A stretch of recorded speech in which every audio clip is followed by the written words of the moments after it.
Alphonse Capone es el arquetipo del jefe criminal por excelencia que inspiró más películas y libros ficticios sobre mafiosos de lo que creemos. También es el perfecto representante de un Chicago en los años 20 dominado por organizaciones criminales, las continuas guerras entre mafias donde la violencia no pasaba desapercibida, sino que se manifestaba en plena calle, a plena luz del día, bombas molotovs, metralletas, escopetas, en un momento donde Chicago era visto como el símbolo universal del crimen organizado. Y esto, amigos míos, está muy lejos de ser ficción. Pero la ciudad de Chicago no era la única conocida a nivel mundial, sino que el nombre Al Capone había llegado a todos los rincones del mundo civilizado. Y algo increíble de esto es que a él le encantaba. Adoraba la fama y que lo reconocieran, que lo respetaran, y en muchos casos era una fuente de prestigio, aunque todos vamos a estar de acuerdo en que si elegís la vida criminal, lo más conveniente es mantenerse a las sombras. Y evidentemente ser tan conocido no ayudó en su final. Al Capone fue un antes y un después para todo el mundo. Los jefes de la mafia posteriores a su tiempo copiaron su modus operandi de los negocios y aprendieron de sus errores para construir su carrera criminal. Lo más normal en este contexto era que la mayoría de los capos mafiosos fueran italianos, más específicamente sicilianos, y hubieran emigrado a Estados Unidos cuando eran niños con sus padres o solos, buscando el sueño americano y huyendo de la miseria, o bien huyendo de enemigos vengativos. Y si bien Capone tenía ascendencia italiana y sus padres venían de Nápoles, él nació en Brooklyn, por lo que era un yanqui estadounidense totalmente legal, y odiaba que lo pusieran en el mismo tarro que los otros capos sicilianos. Por lo que entendemos que esos modismos y formas de expresarse súper estereotipadas que aparecen en las películas en los capos italianos, en este caso no se darían. Era más probable que Al Capone tirara un WhatsApp nigga que un vendetta patuti capi, ¿Qué hacía la policía ante este imperio criminal en ascenso? ¿Qué hacía el gobernador del estado, el alcalde de Chicago? La mayoría corruptos, la mayoría comprados, al menos en un principio. En resumen, se les recagaban de risa en la cara. El mismo Al Capone, fanfarrón como era, dijo abiertamente más de una vez: yo soy el amo de la policía.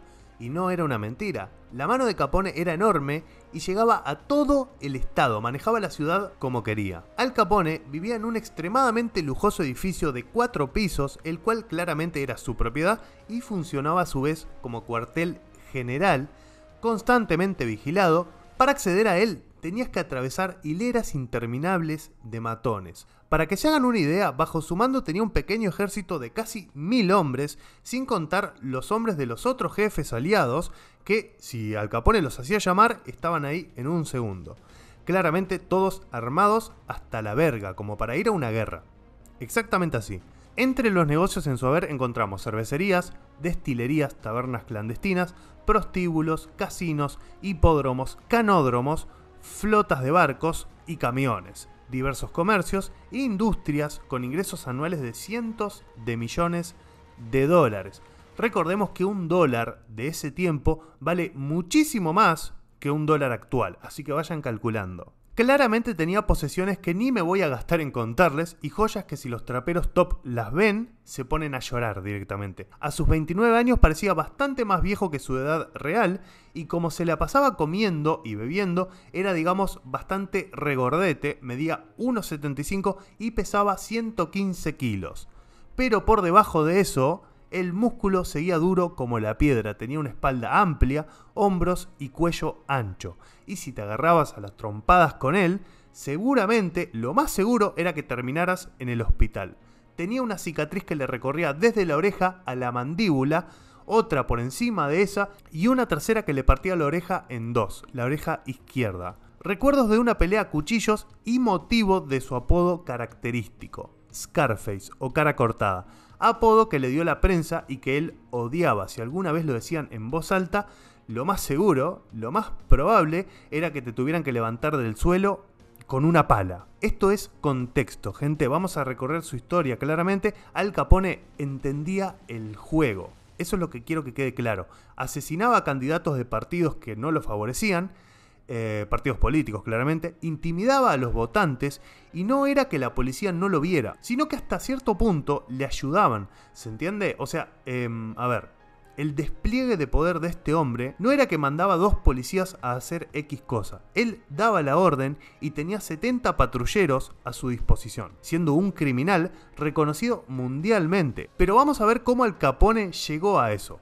Y arrancamos desde la infancia. Cuando sus padres llegan a Estados Unidos, la comunidad italiana en sí no tenía mucho respeto por el país que los había recibido, y menos todavía por la ley, ya que al parecer en esos tiempos los inmigrantes parecían ser recibidos como esclavos, o como casi esclavos, y tratados de igual manera. Por esto era muy común que un delincuente y asesino fuera galardonado como héroe si le guardaba fidelidad a la comunidad italiana y si era un buen padre de familia. Esto era muy importante para la comunidad. Pero vamos al joven Al Capone.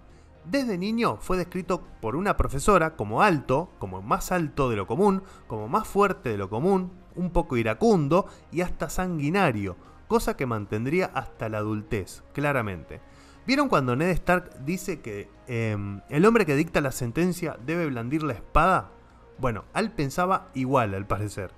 El libro que leí para hacer esto, que están escuchando, describe varias escenas donde 3 traidores son atados a una silla con alambres y Capone con un bate de béisbol dándoles hasta que, en palabras textuales, dejarlos como un amasijo de carne, sangre y huesos. Un poco sanguinario se podría decir que es, la verdad. De niño tampoco tenía problemas en desafiar a adultos del doble de su tamaño y decirles directamente que les iba a cortar la garganta. Como pasó específicamente con un marín, mientras sus amigos se cagaban de miedo, él iba para adelante y le decía todo esto a un marín mayor, adulto, y él tendría unos, no sé, 12, 13 años. Hasta el sargento que presenció eso dijo en ese momento: si este chico se hace marín, sería de los mejores, y si alguien sabe cómo guiarlo, oiremos grandes cosas de él. Un profeta el sargento, porque justamente al poco tiempo cayó bajo la influencia de un capo napolitano llamado John Torrio, un hombre extremadamente importante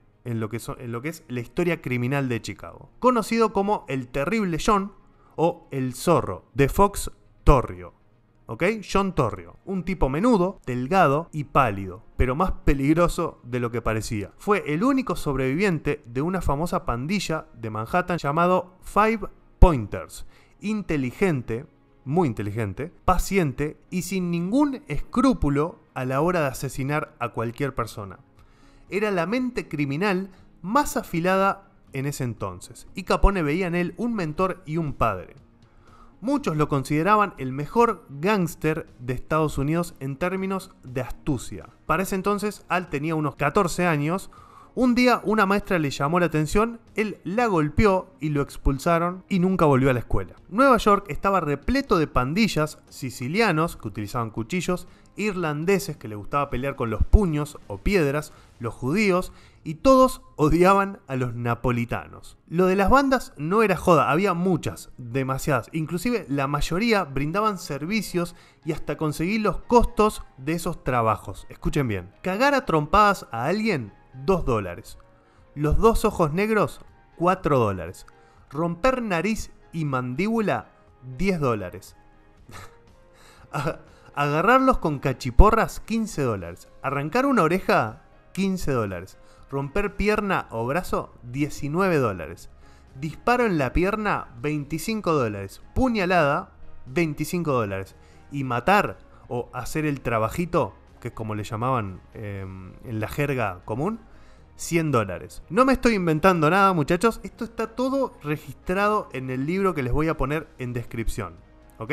Pero seguimos con Al Capone, señores. Y obviamente Roma no se construyó en un día. Por ende, Capone empezó desde lo más bajo, ejerciendo como chico de los mandados, camarero o portero de los clubs de mafiosos. Allí aprendió a desenvolverse y a mostrar los comportamientos básicos necesarios para progresar en este mundo criminal. Y fue en uno de estos clubs que se ganó la cicatriz que originó su famoso apodo: Scarface. Para que lo sepan, era un tipo extremadamente baboso, de esos que se meten con las mujeres, que en esa época eran el 100% de los hombres, creo. Un día se metió con una chica y resulta que esa chica era la hermana de un conocido mafioso. conocido más que nada por un temperamento de mierda. Al vio como después de haberse metido con aquella mujer, un tipo saca una navaja y avanza hacia él. Se pelean y esa fue una de las pocas peleas que Al Capone perdió. Y lo que ganó fueron las 3 cicatrices de las que ya hablamos antes. Y lo que le daría el nombre de Scarface o cara cortada. Uno de los mafiosos de alto rango lo obligó a pedir disculpas al tipo que le había dado la paliza y que le cortó la cara. Y de esta manera Al Capone comenzó a cuidar un poco más su temperamento porque esa era una de sus virtudes. Es algo a resaltar.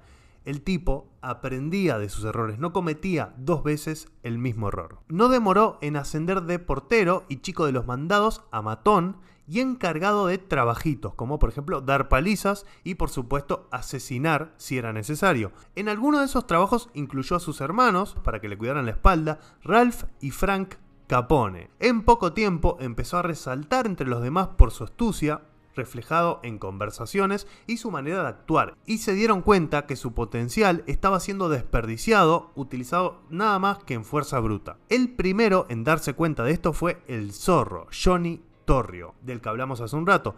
La capacidad de analizar con frialdad situaciones límites no abundaba entre los criminales impulsivos, y menos si tenemos en cuenta que la mayoría eran analfabetos y no contaban con ningún tipo de educación. Desde ese momento 2 cosas iban sucediendo. Primero, Torrio no pararía de acumular poder, y Capone no pararía de ascender. Johnny Torrio es un personaje por demás interesante. La mano negra fue tras él y Johnny los eliminó a todos, pero no podemos meternos en eso ahora porque se alarga demasiado esto. Ese mismo día, el mismo día que Johnny Torrio eliminó a la mano negra, ese mismo día se prohíbe el alcohol bajo la ley de Volstead, que es como la ley seca. Yo lo conocía como la ley seca cuando se prohíbe el alcohol directamente.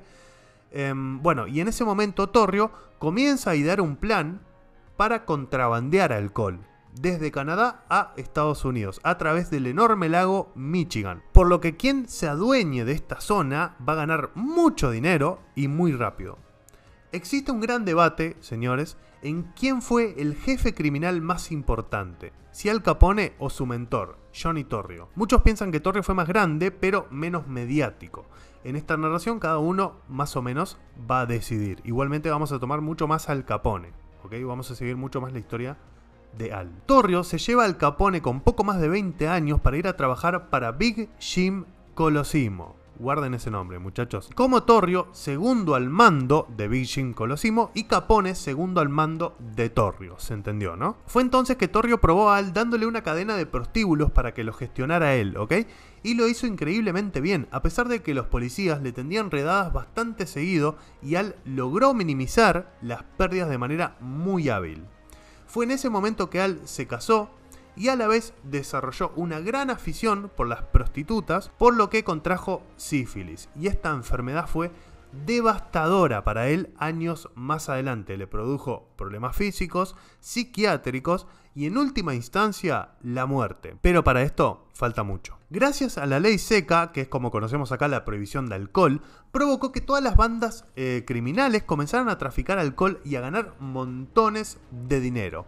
Big Jim, el jefe absoluto de Chicago y para quienes trabajaban Johnny Torrio y Al Capone, se negaba a meterse de lleno en ese negocio, aunque los otros negocios de apuestas o prostitución ni se acercaban a ser tan rentables. Pero el Don pensaba que era un tema muy candente y que la policía estaría encima de ellos enseguida, lo cual no entendían sus lugartenientes, nadie lo entendía, solo él parecía tener como ese miedo, digamos. ¿Qué fue lo que sucedió?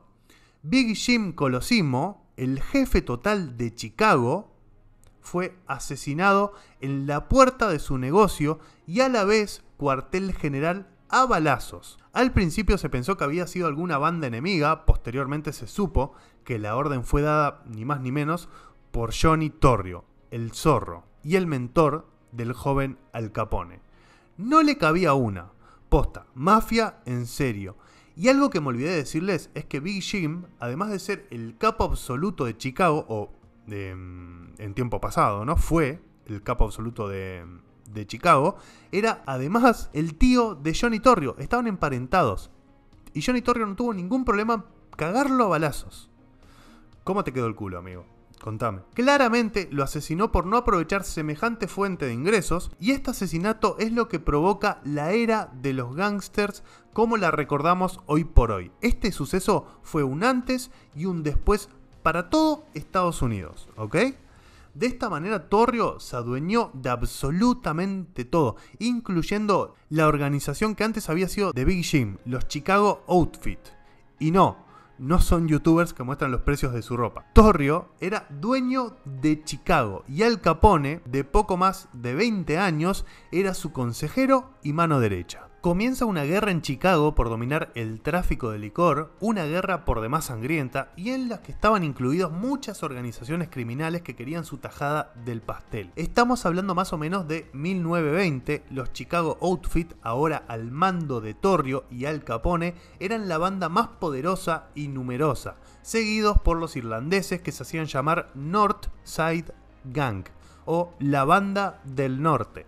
La guerra entre ambos se dilató durante años, intentando controlar los territorios. Un sinfín de asesinatos en plena calle y a plena luz del día. En 1924, el enfrentamiento se convirtió en una cadena de asesinatos estratégicos contra figuras importantes de ambas organizaciones. Dan O'Banion, el líder de la Banda del Norte, fue abatido a tiros delante de una floristería donde camuflaba su cuartel general. Fue sorprendido por francotiradores cuando se disponía a entrar en la tienda. Se arrastró por la acera intentando alcanzar la puerta mientras los asesinos de Chicago Outfit lo rellenaban de plomo literal. Es una escena de cine, amigo. Es una escena de una película de mafiosos, posta. ¿Qué pasó después? Se preguntarán ustedes. ¿La Banda del Norte se rindió? ¿Los irlandeses renunciaron a la guerra? Ni cerca. Esperaron, fueron pacientes durante un año y tomaron las armas. Siguieron al zorro Johnny Torrio, que iba con su mujer a hacer las compras, y antes que salieran del auto, pistola en mano, acribillaron el auto a balazos. Le dieron varios disparos a quemarropa y pese a la gravedad de las heridas, el zorro sobrevivió. Sobrevivió gracias a que el encargado de darle el último tiro, el tiro de gracia en la cabeza, justo se quedó sin munición y decidió huir. Johnny Torrio despierta del coma tras haber peleado por su vida varios días y decide que verse con la muerte a la cara una vez es suficiente. Mira a Al Capone, que estaba a su lado, y le dice 4 palabras que van a cambiar otra vez toda la historia. Es todo tuyo, Al. Y así, un Al Capone de 26 años se convierte en el capo de la mayor organización criminal de Chicago y en poco tiempo ese mismo chico de 26 años la transformaría en la más famosa del mundo. Capone cometió errores, pero aprendió de ellos, se desarrolló como líder criminal, se extendió, dominó territorios y antes de que se dieran cuenta era el capo de la organización criminal más grande del mundo, llegando hasta donde no había llegado nadie aún. Y ese no fue su límite para nada. Capone, muy inteligente, se adueñó de un pequeño pueblo llamado Cicero, con un poder y municipios separados al de Chicago, pero prácticamente estaban al lado geográficamente. Tenían instituciones pequeñas, pocos policías, poco poder que le hiciera frente y la policía de Chicago no tenía jurisdicción en ese pueblo. Y ahí se instaló Al Capone y desde allí controló los negocios de Chicago, sin que las autoridades pudieran tocarlo. Se adueñaron del pueblo y lo que antes había sido un lugar tranquilo, perfecto para criar a los hijos sin ninguna preocupación, de un día para el otro se llenó de delincuentes violentos, prostitutas, traficantes de drogas y alcohol. Todo esto ante una policía que lo más emocionante que había vivido hasta el momento era ayudar a una viejita a cruzar la calle. Ponele. Por todo esto, los precios de las propiedades cayeron y poco a poco Al Capone fue comprando propiedad por propiedad, junto a sus hermanos y sus seguidores. Y escuchen lo siguiente, esto es increíble, es muy increíble posta. Habiendo comprado toda o la mayoría de las propiedades de Cicero, el pueblo, Capone sacó a todos los criminales, prostitutas y traficantes, mandándolos de nuevo a Chicago, provocando que los precios vuelvan a subir y teniendo todas estas propiedades de gran valor a su nombre. Podemos decir muchas cosas negativas sobre este tipo, pero la realidad es que no era ningún boludo. Es más, era bastante inteligente. Ahora Al Capone quería extenderse al dominio político. Pero una cosa era el alcalde republicano de Cicero, el cual era su títere, básicamente, pero la llegada de un nuevo candidato demócrata que se negó a ser comprado puso un bache en el camino de un Al Capone que todavía era joven e inexperto. Recurrió a la fuerza, pero esta vez no iba a ser tan fácil. Lo amenazaron, lo sacudieron, pero no lo golpearon porque eso significaría un delito que entraría en la jurisdicción de Chicago y hasta del FBI. Un FBI todavía muy naciendo, ¿no? El FBI estaba muy nuevo todavía, no es obviamente lo que es ahora, ¿ok? Era una organización que recién se estaba armando un poco, que hasta entonces no lo tenían en la mira, o sea, el FBI y la policía de Chicago no lo tenían en la mira por estar en Cicero. Los sobornos no funcionaron, las amenazas tampoco, y el asesinato político lo pondría bajo la lupa de todo Estados Unidos y su poder. Así que cambió de estrategia y esta vez amenazó a los votantes. Y el día de las votaciones, en cada urna de votación había un grupo de matones, que yo me imagino con cachiporras en la mano, pegándolas contra la palma, ¿no? Tipo, un puchito en la boca y la mirada de tigre de Apollo Creed. Pero lo que en realidad hacían era preguntar a quién iban a votar y si decían que al demócrata no los dejaban ingresar y realizar la votación. La cosa se calentó, obviamente los votantes empezaron a protestar, la policía llegó para intentar controlar la situación y lo que sucedió fue inaudito. Uno de los mafiosos de Al Capone, a punta de pistola, obligó a un policía a ponerse de rodillas frente a los votantes que quedaron como ¿What the fuck, bro? Esto llegó hasta Chicago y el juez de turno autorizó la intervención de la policía de Chicago, que era bastante más picante que los de Cicero, que como les dije lo más impresionante que habían hecho era ayudar a una viejita a cruzar la calle, ¿no? Los policías llegaron y los mafiosos se retiraron en todas las urnas de votación menos en una, la cual estaba encabezada por Frank Capone, el hermano menor de Al. Los policías llegaron en autos civiles, por alguna razón que yo no la sé, y Frank pensó que se trataba de una emboscada de una banda rival. Sacó el revólver y comenzó a abrir fuego. Los policías gritaron, lo que gritan siempre, ¿no? Alto policía. No pararon los disparos, entonces la policía le disparó en la pierna. Frank cayó al suelo, pero siguió disparando igualmente. Caído en el suelo, siguió tirando chumbo para todos lados. Y la policía no tuvo otra que matarlo. Así murió el hermano de Al Capone. Lo más loco de todo es que ganó el republicano las votaciones, habiendo dejado votar a todo el mundo, ¿se entiende? O sea, todo lo que hizo Capone fue al pedo y su hermano murió básicamente por nada, ¿se entiende? Lo cual fue un golpe durísimo para él y así Capone aprendió que la violencia era una herramienta útil contra los criminales, pero no contra los poderes políticos. Lo único que lograba de esta manera era que la policía lo tuviera entre ceja y ceja y que fueran tras él rápidamente, instantáneamente. Entonces buscó la alternativa, el dinero. Y esa decisión lo cambió todo. Cada hombre tenía un precio, y Al Capone lo sabía. Solo había que descubrir cuál era ese precio. De esa manera comenzó a controlarlo todo, incluso la opinión pública. Y es en este momento que Al Capone, aún siendo joven, se transforma en el enemigo público número 1. El nuevo jefe de policía de Chicago llega a su oficina por primera vez y apenas tiene tiempo de acomodarse, de instalarse, cuando dos hombres que claramente no son policías pasan por la puerta y le dan la bienvenida en nombre de un amigo. Dejan un sobre con mucho dinero en el escritorio y le dicen que si lo acepta, los sobres seguirán llegando. Y estos sobres llegaron a muchas influyentes oficinas de todo Chicago. No todos aceptaban, pero sí los suficientes. Su influencia se extendía por todo Estados Unidos, pero en Chicago prácticamente ya tenía el control total. Y las bandas criminales no eran rival para él. No solo era una suculenta entrada de dinero para los que aceptaban el soborno, sino que también les abría la puerta a un nuevo mundo. El alcohol seguía siendo prohibido y Al Capone daba fiestas clandestinas, pero para nada pequeñas, casinos, prostíbulos. Capone descubrió que era muy fácil manipular a la gente por su codicia, la afición al alcohol y a la lujuria, y de esta manera empezó a conectarse con todo el poder de Chicago. Hago un par acá para que se acuerden de cómo empezó este tipo. Era el portero de un prostíbulo y ahora evolucionó de tal manera que tiene a un país como Estados Unidos, o sea, no estamos hablando de cualquier país, estamos hablando de Estados Unidos y lo tiene en la palma de su mano, ¿entendés? Y además le agradecen por estar en la palma de su mano. Eso es lo más loco.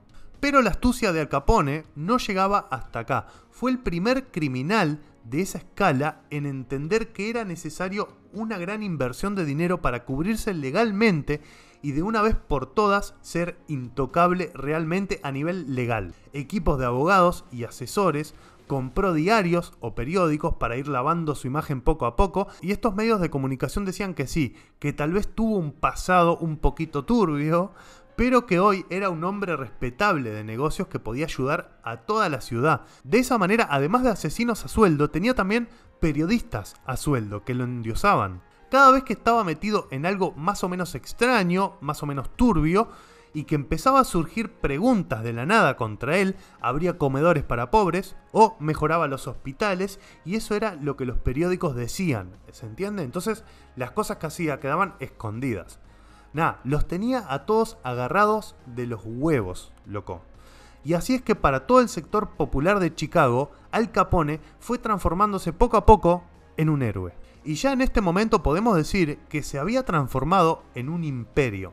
Al Capone prácticamente era intocable, se codeaba con una gran mayoría de personas poderosas, los jugadores de béisbol profesionales de la ciudad le pedían autógrafos a él y él a ellos, todos sus planes se transmitían de manera verbal para no dejar evidencias de nada, algo común en la mafia, pero ahora llevado a un nivel superlativo. Era muy inteligente, muy precavido, aprendió de sus errores, no solo mejoró el modus operandi de la mafia tradicional, sino que logró que la gente lo quisiera, algo inaudito. Sus hombres eran apresados por policías casi a diario y no había manera de relacionarlo con él. Estaba convencido de que con el tiempo podría lavar su imagen, pero eso nunca llegó a ocurrir, por lo menos no totalmente. Ya en ese momento era conocido en todo el puto mundo como Scarface, el mafioso carismático.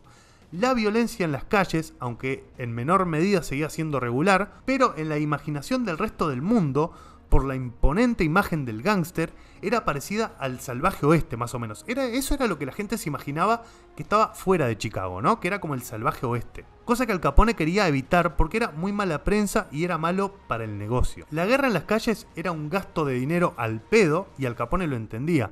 Por ende, su nuevo objetivo era lograr un Chicago pacífico.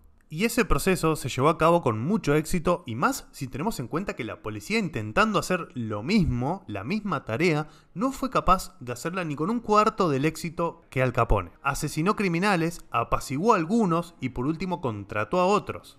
Y procuró establecerlos a todos en un sistema donde pudieran ganar dinero sin violencia. Y a todo esto, solo una banda tenía la suficiente potencia para no ser disuelta por Al Capone, y ya sabemos quiénes son: los irlandeses, la banda del norte. Y estaban decididos a hacer frente a Capone, y es aquí que va a aparecer Bugs Moran, un nuevo líder de la banda del norte y uno de los hombres que más pudo hacer frente a Al Capone. No solo rechazó todo contacto de negociación que hizo Al Capone, sino que declaró nuevamente la guerra, y su idea era sacar del mapa a Al, a cualquier puto precio. Este Bugs Moran era un hombre que elegía siempre el mismo camino para resolver todos los problemas, la violencia, y sus asociados tenían exactamente la misma mentalidad. Incluso su mano derecha, de nombre Weiss, era famoso en Chicago por ser un hombre vengativo, sádico y sanguinario. Y los que tenían de sanguinarios le faltaba en precavidos, o sea, tenían muchos huevos y poco cerebro, la verdad, para resumirles. No querían una porción del pastel y no querían que Capone tuviera tanto poder tampoco. Por eso su objetivo era asesinar al criminal más famoso del mundo, asesinar al mismísimo Scarface. Y por eso les digo que eran puro huevo, eran los únicos que consideraban esta opción como válida. Un día que Al Capone salía de un hotel donde había pasado la noche con prostitutas, varios autos pasaron frente a este hotel, de donde comenzaron a bajar hombres con ametralladoras Thompson.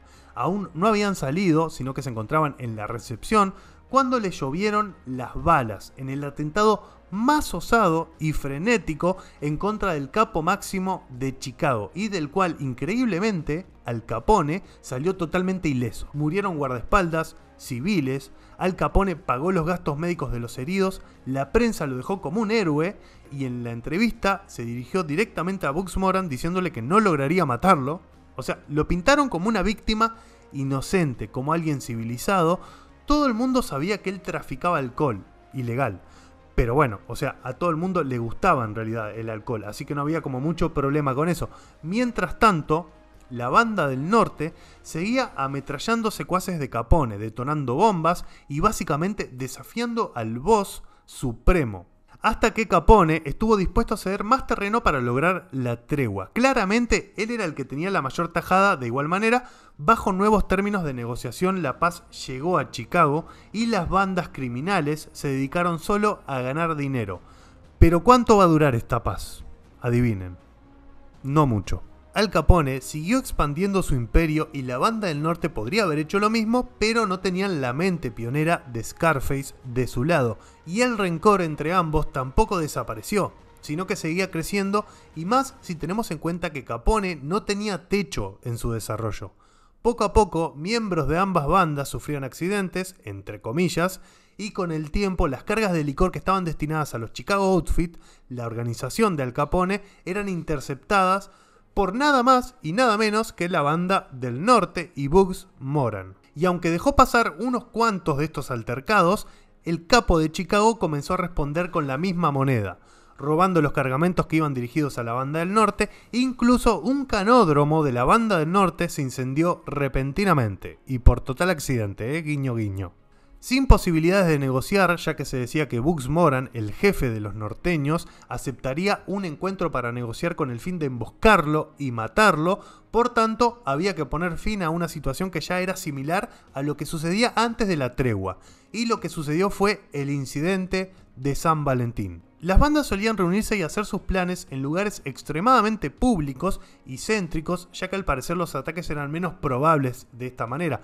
Pero Bugs Moran utilizaba un garaje en una zona alejada y controlada por su banda, de la que solo sus hombres de confianza sabían. Pero Al Capone se enteró, él ya había trascendido en todos los aspectos, incluso en sus redes omnipresentes de información y en su capacidad ilimitada para comprar la lealtad de cualquier persona, y obviamente averiguó dónde estaban escondidos. Cuando los 5 hombres de la banda del norte estaban ahí reunidos, de la nada aparecen 4 policías con grandes abrigos. Los hombres de la banda del norte entienden que fueron vendidos, que había algún traidor o etcétera, entonces todos se ponen contra una pared para ser registrados, pero no hubo registro.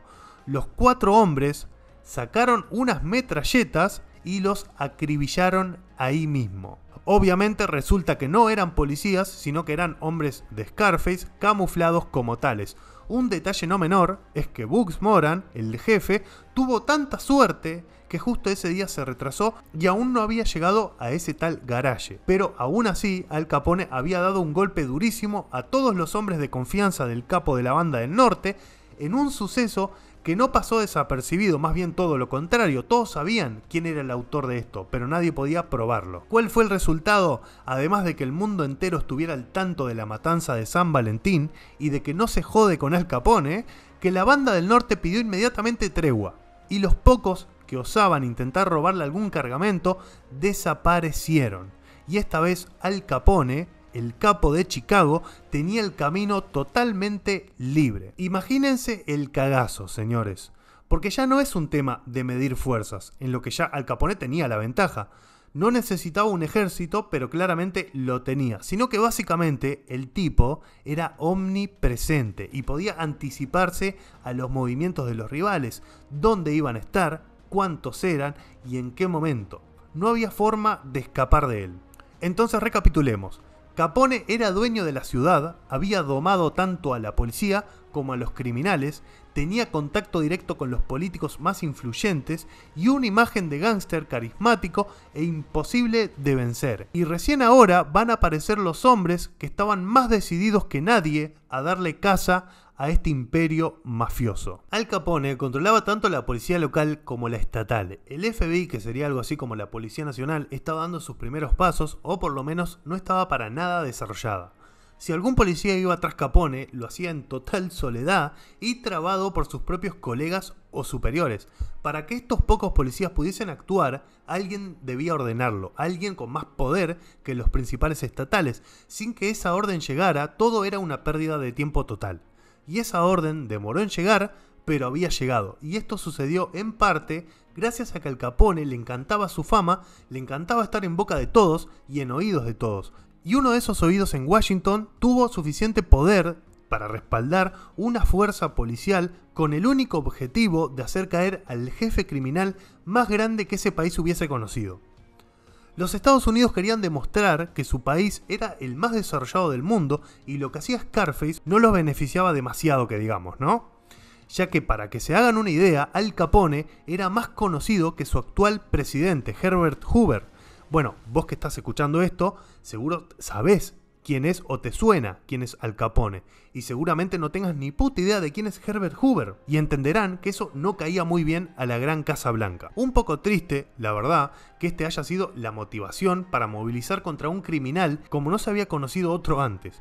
Capone tenía más poder que cualquier político y lo manifestaba sin problemas. Recibía estrellas internacionales en los aeropuertos y les estrechaba las manos antes que el alcalde, antes que el gobernador o que cualquiera. Y esas cosas salían en los periódicos, ¿entiende? Y ese tipo de cosas eran las que enojaban a los altos mandos de Estados Unidos. Eso fue lo que para ellos había sido pasarse de la raya y no su historial criminal. Un poco nefasto, la verdad. Entonces fue el mismo presidente el que dio la orden de formar una organización que se concentrara únicamente en apresar a Al Capone. La única forma de atrapar a Al Capone era rastrear su patrimonio y buscar alguna forma de imputarle un delito en cuanto a sus impuestos, y el encargado de realizar esta misión fue ni más ni menos que el mismo secretario del Tesoro, el cual derivó su misión en George Johnson, el fiscal general del estado, quien se encargaría de armar este caso judicial contra Al Capone. Para esto se necesitaban pruebas y un equipo con buenas cualidades, y así empezaron a reclutar investigadores. Elmer Irey, como jefe de la unidad, un hombre inteligente, metódico y con un fuerte sentido del deber. Ese fue el primero. Otro de los personajes clave de este equipo sería Eliot Ness, y guárdense este nombre porque este es el tipo que lo va a cambiar absolutamente todo para Al Capone. El rostro público ante la lucha contra Scarface. Eliot Ness era un agente del FBI joven pero implacable y encargado de seguir a Al Capone por la vía criminal, ¿ok? El otro, que era Irey, lo seguía por el tema legal, ¿no? Por el tema del patrimonio y por ese lado. Mientras que Eliot Ness iba por directamente lo físico, lo criminal, lo que se podía ver, digamos. Eliot Ness carecía de experiencia porque era joven, como ya les dije, pero había demostrado potencial en poco tiempo y todos sabían que era un hombre íntegro. Eliot Ness formó a su equipo, el cual también en general eran jóvenes como él y de su confianza. Una vez instalados, los hombres de Al Capone llegaron con su sobre de dinero. Y esto fue un gran error. Eliot Ness no solamente no aceptó el dinero, sino que lo primero que hizo fue salir a la prensa para exponer y ridiculizar a Al Capone. Los huevos del tamaño de, no sé amigo, de sandías. Y así Eliot Ness y sus investigadores se ganaron el apodo de inmediato de Intocables, los Intocables. La imagen de Eliot Ness poco a poco comenzó a trascender y fue más sonoro que la misma policía. Tenía más potencia que la misma policía. Su honradez e inquebrantabilidad superó a básicamente toda la policía de Chicago. Pero lo más loco de todo, y lo que también afectó directamente a Scarface, era que frente al público tenía el carisma de un actor de cine y un aspecto físico que lo complementaba. Bueno, esto es opinión. Esto es una opinión muy puntual. Yo les voy a poner la foto de Eliot Ness y ahí ustedes me dicen qué les parece. Pero yo, no sé. No sé si era tan fachero como para actor de cine, ¿no? Muy bien. Y de esta manera fue una celebridad al nivel de Al Capone. Así como Capone era el ícono del mafioso carismático, Ness era el ícono contrapuesto de la ley. Ness, además, de vapulear de manera pública a Al Capone, se dedicó a hacerle la vida difícil en cuanto a sus negocios ilícitos. No siempre con los mejores resultados, pero en el imaginario social, en el imaginario de la gente, Eliot Ness estaba ganando. Y gracias a él, al fin Estados Unidos supo que alguien se había parado firmemente frente al capo de Chicago. En este momento, lo más normal era que en las portadas de los periódicos de Estados Unidos o bien saliera Capone o Eliot Ness, o ambos. La comercialización de estos dos personajes era sencillamente abismal. Todos seguían esto como si fuera una serie exitosa, o yo qué sé, con la diferencia de que era muy real. El escuadrón anti-Capone trabajaba arduamente y de manera silenciosa, a la vez que Scarface intentaba a su vez interferir en su investigación. Al mismo tiempo, Irey, que era el encargado de la investigación fiscal, tuvo problemas para encontrar un punto débil en los movimientos económicos de Capone y por eso decidió buscar un objetivo menos inteligente y más descuidado, su hermano Ralph Capone. De esta manera y poco a poco, Irey fue construyendo un caso de evasión de impuestos para cada uno de sus hermanos. Y esto, amigos míos, fue el principio del fin. Eliot Ness fue un durísimo golpe para Al Capone en un proceso donde él estaba intentando dejar atrás su imagen criminal y ganar respeto a nivel empresario. Eliot Ness y sus intocables le arruinaron la jugada. Tenían en realidad pocas victorias contra Scarface, pero todas ellas eran muy aclamadas contra el mafioso.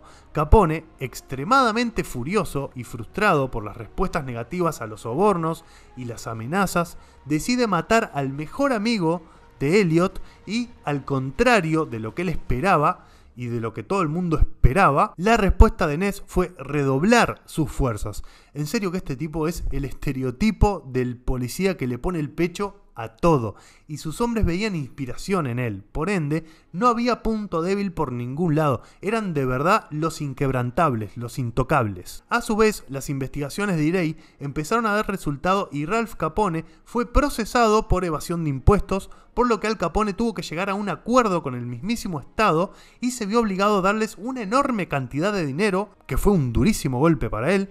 Cuando digo enorme, es enorme cantidad de dinero, para que de esta manera cubrir la deuda fiscal de su hermano.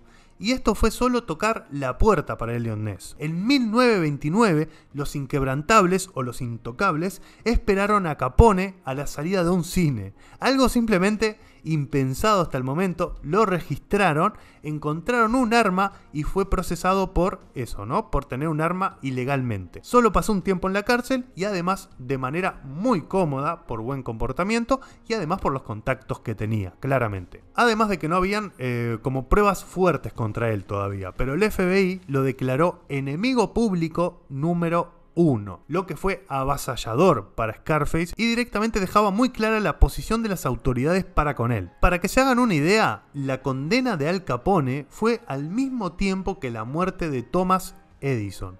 ¿Quién estuvo en la portada de todos los periódicos? Ni siquiera lo voy a contestar porque ustedes ya lo saben.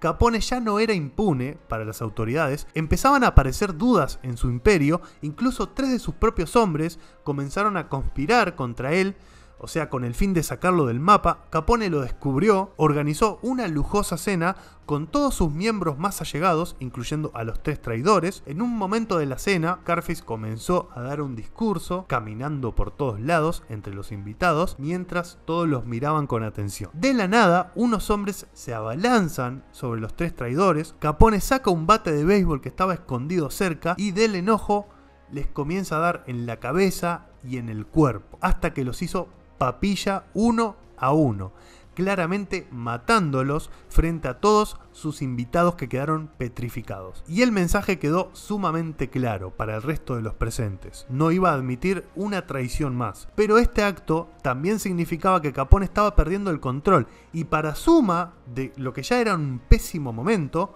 la sífilis comenzaba a afectarle de verdad, ya que siempre rechazó los tratamientos. Mientras tanto, los inquebrantables de Eliot Ness, Irey y Johnson seguían trabajando, lograron infiltrar un par de agentes en la mafia. Estos agentes se ganaron la confianza de los gángsters superiores y obtuvieron información vital. Pincharon su comunicación telefónica y esta recaudación de datos se mantuvo durante un par de años, hasta que al fin Capone fue procesado por el delito de evasión de impuestos. Obviamente intentó sobornar y amenazar al jurado, pero los inquebrantables de Eliot Ness se le adelantaron y abortaron el intento instantáneamente. Mediante avanzaba el juicio y el Meirei comenzó a exponer sus evidencias, la historia solo podía terminar de una manera, y así Scarface fue declarado culpable por evasión de impuestos, que era el único crimen que se podía probar. 11 años fue la condena que recibió, la mayoría de sus propiedades fueron confiscadas, así como la mayor parte de su fortuna, y aunque la condena no era excesivamente larga y Al Capone era relativamente joven, no saldría de la cárcel siendo el mismo. Su estancia en la cárcel estuvo llena de comodidades y privilegios, ya no podía dirigir a la mafia desde ahí, así que eligió a un sucesor, el cual era Frank Nitti, pero quien de verdad dirigía todo era Paul Ricca, quien fue más electo por la propia mafia, por los propios integrantes de la mafia. La imagen de Capone comenzó a caer drásticamente. La Casa Nostra, que era otra organización criminal que estaba patente para ese entonces, comenzó a ganar terreno y poder. Las autoridades comenzaron a quitarle comodidades a Scarface, incluso lo cambiaron de prisión y fue dirigido a la conocidísima prisión de alta seguridad de Alcatraz, en donde no había comodidades de ningún tipo, lo único que habían eran criminales tachados como los más peligrosos del país, como compañeros de patio y celda. Era básicamente imposible escapar de Alcatraz y ahí no llegaban los favores que Al Capone pudiera cobrar. Ni bien ingresó a Alcatraz, Scarface, engañándose a sí mismo, seguía actuando como el jefe y capo criminal de Chicago. Y mientras estaba en la cola para que le cortaran el pelo, decidió saltarse la fila compuesta por los criminales más peligrosos o con mayor riesgo de fuga. Uno de los reclusos instantáneamente lo amenazó para que volviera al final de la fila, a lo que Capone le preguntó con pedantería: ¿sabes con quién estás hablando? El recluso, que era un ladrón de bancos, le quitó las tijeras de la mano al peluquero, se las puso en el cuello a Al Capone y le dijo: sí, sé con quién estoy hablando, bola de grasa, o vuelves a tu lugar o te rajo. Y antes de que pudiera hacer nada o responder nada, el ladrón igualmente le infligió un corte bastante superficial, pero que lo llevó directamente a la enfermería. Y este hecho lo degradó a uno de los presos peor vistos entre todos los reclusos de Alcatraz. O sea, todo iba en caída libre.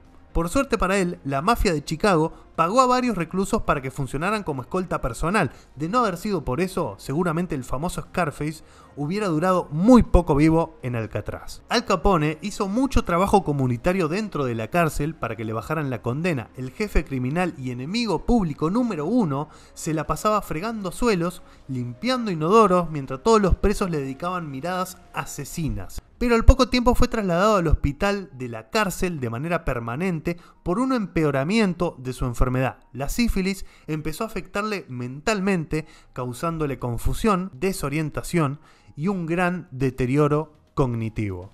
Después de 1939, la enfermedad había evolucionado tanto que, según los médicos, el que había sido el criminal más famoso del mundo, el más poderoso y el más temido, el hombre que se adueñó de una ciudad como Chicago y redució a sus enemigos a cenizas, en ese momento y por su enfermedad, tenía la capacidad intelectual de un niño de 10 años. Y por este motivo lo liberaron de inmediato, ya que no era una amenaza para absolutamente nadie, a duras penas podía sobrevivir solo y por el resto de su vida Al Capone fue cuidado por su familia en una casa que aún conservaban en Florida. Su enfermedad lo fue deteriorando progresivamente hasta que murió en 1947 a la edad de 48 años. Y este es el final de la historia, muchachos, un final muy triste y más si lo comparamos con su vida. Bueno, ¿cómo están? Los leo, ¿eh? ¿Qué sienten al final de esta historia? ¿Sienten pena por cómo terminó? ¿Lo sienten como justicia? Los voy leyendo, o sea, es raro que un tipo como él no haya muerto en prisión o ametrallado a la salida de un bar y que lo mató haya sido algo que vimos casi al principio de la historia y que lo fue persiguiendo de manera silenciosa durante todos estos años que recorrimos. A mí en lo personal me encantó esta historia, me despierta muchas cosas, me da un poco de pena y a la vez siento que era algo que era más que merecido, ya que el tipo era un asesino. ¿Cuántas personas habrán muerto por su orden o por su mano? Pero además también fue un pionero, alguien que entendió de una manera diferente a las organizaciones criminales y que muy joven demostró ser mejor que todos sus antecesores. Es un ícono de la historia, del cine y sobre todo de la criminalidad. Fue carismático, fue manipulador, fue un excelente esposo y padre de familia, aunque no lo crean. También era un hombre violento e impulsivo y a la vez calculador y precavido. Un final un poco amargo para una historia llena de emociones, la verdad. Hasta aquí el capítulo de hoy, espero que lo hayan disfrutado tanto como yo y si todo va bien nos vemos la próxima semana con otra historia y con otro inmortal. Un abrazo enorme.